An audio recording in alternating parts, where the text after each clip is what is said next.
একটু শোনাবো। টেকনাফ থেকে তেতুলিয়া, রূপসা থেকে পাথুরিয়া, একটি নামে সবাই যাকে চেনে।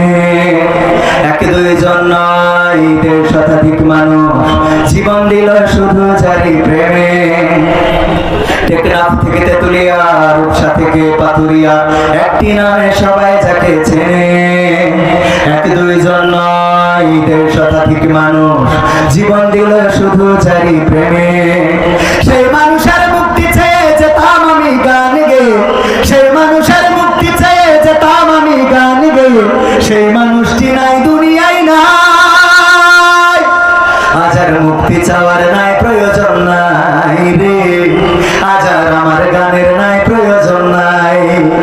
আজ আর মুক্তি চাওয়ার নাই প্রয়োজন নাই গো, আজ আর আমার গানের নাই প্রয়োজন নাই। আল কোরআনের মধুর বাণী বলতো সুরে সুরে, নবীর বাণী পৌঁছে দিত বিশ্বটাতে ঘুরে। ঠিক না বেঠে? আল কোরআনের মধুর বাণী বলতো সুরে সুরে, নবীর বাণী পৌঁছে দিত বিশ্বটাতে ঘুরে।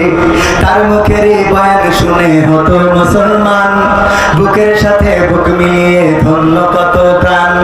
সেই মানুষের মুক্তি চেয়ে যেতাম আমি গান গেয়ে, সেই মানুষের মুক্তি চেয়ে যেতাম আমি গান গেয়ে, সেই মানুষটি নাই দুনিয়ায় নাই।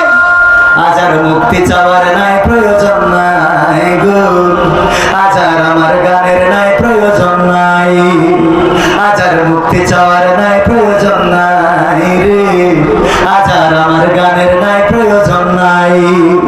লাখো লোকের সমাগম হতো তার সে মাহফিলে, এসব দেখে আবু জাহেলের কলিজা যেত জ্বলে। লাখো লোকের সমাগম হতো তার সে মাহফিলে, এসব দেখে আবু লাহাবের কলিজা যেত জ্বলে। সুরে সুরে তার কেটে যেত যে আধার মানিসা, পথহারারা খুঁজে পেত সঠিক পথের দিশা। সেই মানুষের মুক্তি চেয়ে যেতাম আমি গান গেয়ে, সেই মানুষের মুক্তি চেয়ে যেতাম আমি গান গেয়ে, সেই মানুষটি নাই দুনিয়ায় নাই। আজ আর মুক্তি চাওয়ার নাই প্রয়োজন নাই গো, আজ আর আমার গানের নাই প্রয়োজন নাই। আজ আর মুক্তি চাওয়ার নাই প্রয়োজন নাই রে, আজ আর আমার গানের নাই প্রয়োজন নাই। মারহাবা বলবেন না? আরেকটু জোরে। আমি একটা গান গাইতাম, আজহারি আবার আসবে ফিরে কোরআনের ময়দানে, আমির হামজা সুর ছড়াবে কোরআন কি গজলে আর গানে। শুনেছেন আপনারা? এর আগে শুনেছেন? এই গানটা গাইতাম তখন যখন আজহারি ভাই এই দেশ ছেড়ে মালয়েশিয়াতে এখনো আছেন, কিন্তু এই মালয়েশিয়াতে থাকতে হয়েছে বাংলাদেশে বাতিলের ষড়যন্ত্রের কারণে। বলেন ঠিক না বেঠিক? আমার আজকের মাহফিলের প্রধান মেহমান যিনি মুহতারাম আমির হামজা ভাই, 3টি বছর কারারুদ্ধ জীবন যাপন করেছেন বাতিলের রোষানলে। সেই সময় গোটা বাংলাদেশে যত জায়গায় গিয়েছি, যে স্বপ্নটা দেখতাম, সেই স্বপ্নের মধ্যে একটা স্বপ্ন পূরণ হবে না, যে কোরআনের পাখি চেনা জানা সুরে আবার যাবে ডেকে। ওই কোরআনের পাখি আর ফিরে আসবে না। তারপরেও স্বপ্ন কিছুটা হলেও পূরণ হয়েছে না হয় নাই? এই জন্য গানটাকে আরেকটু মডিফাই করে যেটা বলতে চাই, আজহারি আবার আসছে ফিরে কোরআনের ময়দানে, আমির হামজা সুর ছড়াচ্ছে ওয়াজে আর গানে। ঠিক না বেঠে? আজহারি ভাইয়ের সাথে গত মাসে আমরা মিটিং করলাম, আমাদের রবিউল ইসলাম খুলনা উনিও ছিল সাথে, আমার আমির হামজা ভাইও ছিলেন। আজহারি ভাই বললেন খুব তাড়াতাড়ি বাংলাদেশের মানুষের কাছে ফিরবো ইনশাআল্লাহ। বলেন আবার বাংলাদেশের জমিনে ফিরবেন। এই জন্য আমি লিখেছি, আজহারি আবার আসছে ফিরে কোরআনের ময়দানে, আমির হামজা সুর ছড়াচ্ছে ওয়াজে আর গানে। গোটা দেশ জুড়ে বলছে কথা কোরআন হাদিস থেকে, কোরআনের পাখিরা চেনা জানা সুরে আবার যাচ্ছে ডেকে। এসেছে রে সুদিন, আবার এসেছে রে সুদিন, এসেছে রে সুদিন, আবার এসেছে রে সুদিন। ঠিক না ঠিক? কতদিন হলো, কত মাস গেল, কতদিন গেল, কত মাস গেল, গেল কতটা বছর। স্বপ্ন ছিল রাত্রি কেটে আসবে শুভ্র ফজর। কতদিন গেল, কত মাস গেল, গেল কতটা বছর। স্বপ্ন ছিল রাত্রি কেটে আসবে শুভ্র ফজর। নতুন করে হচ্ছে আজান মিনারে সুরে সুরে, কালিমার পতাকা উড়বে জানি আর বেশি দিন নেই দূরে, আসছে রে সুদিন আবার আসছে রে সুদিন, আসছে রে সুদিন আবার আসছে রে সুদিন, সবাই আসছে রে সুদিন আবার আসছে রে সুদিন, আসছে রে সুদিন আবার আসছে রে সুদিন।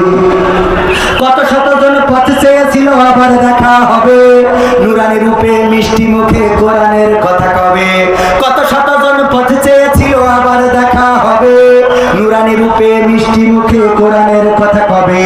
ওদের দিয়েই আলোকিত হবে সোনার বাংলাদেশ, দুঃখ ভুলে গিয়ে সুখ খুঁজে পেয়ে বলবে বাহ তো বেশ।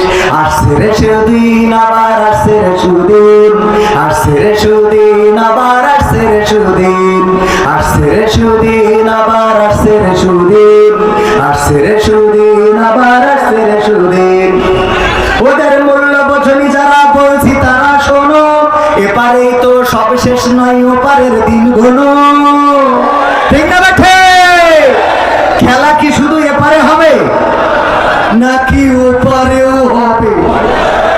ওপারেও হবে, ওপারেও খেলা হবে, এপারে খেলা শেষ না। সম্মানিত ভাইয়েরা, সময় শেষ, শেষে এতটুকু বলতে চাই, সময় এসেছে পরিবর্তনের। সুতরাং আসুন আমরা আগে নিজেদেরকে পরিবর্তন করব। রাজি আছেন? নিজেদের পরিবর্তন না করলে সমাজ পরিবর্তন হবে না। নিজেদের পরিবর্তন করার জন্য শুরু করতে হবে ছোট্ট কাজটা দিয়ে। আর সেই কাজটা আপনাদের দিয়ে যাচ্ছি, কলা পাকাটা খেয়ে খোলাটা রাস্তায় ফেলবেন না, চিপসটা খেয়ে প্যাকেটটা রাস্তায় ফেলবেন না, কাঠি লজেন খেয়ে কাঠিটা রাস্তায় ফেলবেন না। এই পরিবর্তনটুকু যেই দিন আনতে পারবেন সেই দিন মনে করবেন আপনার দিয়ে পরিবর্তন আসবে। এর আগে পরিবর্তন আসা সম্ভব না, এত সোজা না। সর্বশেষ আর একটা কথা না বলে পাচ্ছি না, কি দিন ছিল আর কি দিন আইলো। কথা বলার সময় ডানে ভাই আল্লাহর ওলিরা থাকতো, আল্লাহর ওলিদের চিন্তা করেই কথা বলতে হতো। চৌগাছায় এক চেয়ারম্যান বসা বলতেছে, আমি চেয়ারম্যান সাহেব, বলা যাক মাশাআল্লাহ বসেন। উনার পক্ষে সব কথা বললাম, পদ্মা সেতু হয়েছে, মেট্রো রেল হয়েছে, দেশে কত উন্নয়ন, বিদ্যুৎ যায় তা কারেন্ট যায় না, দেশে এত কিছু হচ্ছে, টানেল হচ্ছে, রাস্তাঘাট কলকারখানা, উন্নয়নের কোনো শেষ নাই। সারা 2 ঘন্টা ওয়াজের মধ্যে সব উন্নয়ন বলা শেষ। মোনাজাতের সময় বলছে হুজুর খালেদা জিয়ার জন্য একটু দোয়া করে দেন। আমি বললাম কেন? বলছে আমি বিয়ে দিছি। সহ্য কি করা যায়? তার মানে বুঝে নেন কত কায়দা করে কথা বলতে এরা বুঝেছেন। তাহলে আবারও দেখা হওয়ার প্রত্যাশা রেখে আজকের মতো আসসালামু আলাইকুম। নাকি আরেকটু বলবো? সর্বশেষ আর একটা দাবি করি, ওগো বেনাপোলবাসী, কোরআনের কথা বলতে গিয়ে রক্ত দিয়েছে, ছাত্র শিবিরের ভাইরা শহীদ হয়েছে, জামাতের নেতৃবৃন্দ শহীদ হয়েছে, ফাঁসির কাষ্ঠে ঝুলানো হয়েছে। বাংলাদেশের সূর্য সন্তানদেরকে কোরআনের পাখি যার তাফসীর শুনে বাংলাদেশের তাওহীদি জনতা উজ্জীবিত শুধু হয়েছে তা নয়, বাংলাদেশের অন্য ধর্মাবলম্বীরা পর্যন্ত কোরআনের পথে এসেছে, নিজেদের ধর্ম ত্যাগ করে ইসলাম ধর্ম গ্রহণ করেছে। সেই মানুষটাকে ইনজেকশন পুশ করে হত্যা করা হয়েছে।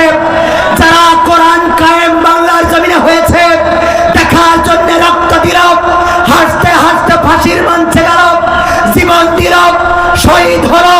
এই জমিনে যাদের রক্তের দাগ লেগে আছে, সেই স্বপ্ন বুকে লালন করে তারা হাসি মুখে মৃত্যুকে বরণ করেছে, সেই স্বপ্ন কি অপূর্ণ থেকে যাবে?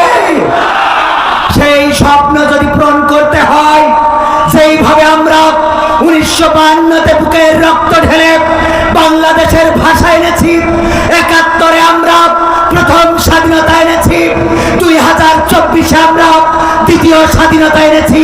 ওগো তাওহীদি জনতা, আহ্বান করছি সেই সিদ্ধান্ত নিয়ে কোরআনের ডাক যদি আসে, জামাতে ইসলামীর হাতকে শক্তিশালী করে রাজপথে থেকে বুকের তাজা রক্ত ঢেলে সেই রক্তের সাগরে সাঁতার কেটে কেটে